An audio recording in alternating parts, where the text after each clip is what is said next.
அவங்களோட சம்பந்தப்பட்டது, அவரோட விஷயம். உங்களை ஆர்வாப்பா தேர்ந்தெடுத்த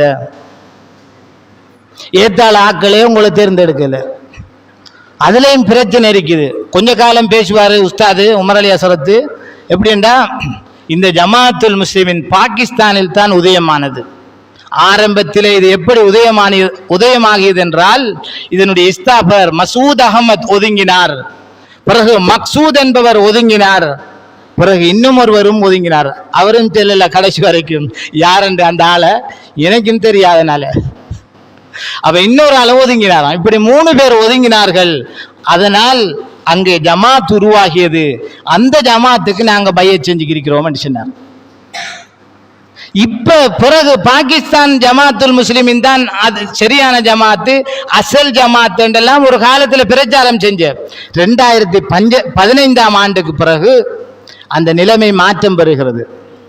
எப்படி மாற்றம் பெறுகிறது என்றால், அந்த ஜமாத்துல் முஸ்லிமீனுக்குள் பிளவு வருகின்றது. பாகிஸ்தான் தலைமைத்துவத்திடம் இருந்து பிரிந்து ஏத்தாளையிலே உமர் அலி ஹசரத் தலைமையிலே ஜமாத்துல் முஸ்லிமீன் உதயமாகிறது.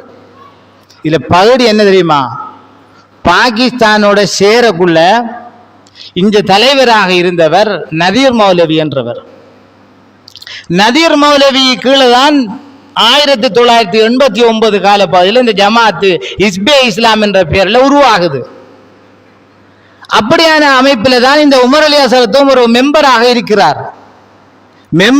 உறுப்பினராக இருந்த உமர் அலி ஹசரத் தான் பாகிஸ்தானுக்கு போய் அவருடைய இஷ்டத்துக்கு பையத்தை செய்கிறார். அங்க இருக்கிற மசூத் அகமது கிட்ட சேர்ந்து பிறகு ஊருக்கு வந்து செல்றார். நான் உங்களை சேர்த்து விட்டேன் அங்கன்னு சொன்னார். வந்து பெரும் பிரச்சனைகள் எல்லாம் வந்து சமாதானமாகி திரும்ப உமர் அலி ஹசரத்தினுடைய ராஜதந்திரத்தின் மூலம் அவர் அமீராகி பாகிஸ்தானோடு சேர்ந்து பயணித்தார்கள்.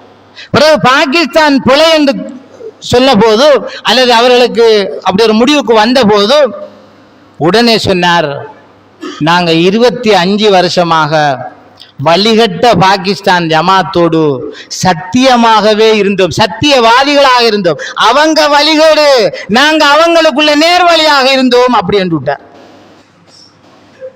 25 வருஷமா அவங்களோட நாங்க சேர்ந்து இருந்தாலும் அவே நாம் வழிகேடாக இருந்த, நாங்க உள்ளுக்குள்ள சத்தியமா தான் இருந்த, ஒரு பேக்குக்குள்ள எல்லாம் கிடந்த இப்படி சொல்லிவிட்டார்.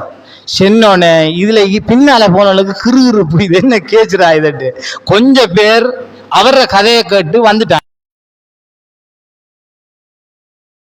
இது விளங்குறது கொஞ்சம் டைம் தேவை. அவ்வளவு வெறும் முர்த்தத் வழிகேடுகள் அப்படியே லானத்துல்லாஹி அலல் காஃபிரின் அலல் முர்த்தத்தின் அப்படின்னு விட்டார். நான் பொய் பேசல, நடந்ததை சொல்றேன். அவனுக்கு விளங்குறது கொஞ்சம் டைம் தேவைப்பட்டுட்டு அசரத்தை எடுத்த முடிவுக்கு பின்னால வாரத்துக்கு கொஞ்சம் லேட் ஆயிட்டு, அதனால முர்த்தத் அவ்வளவு பேர். அசரத்தை என்ன செஞ்சாலும் சரிதான் என்று இழுவட்டு வந்த அவ்வளவு ஒரு முஸ்லிம். இப்படி ஒரு சூழல் உருவாகியது. அன்பான சகோதரர்,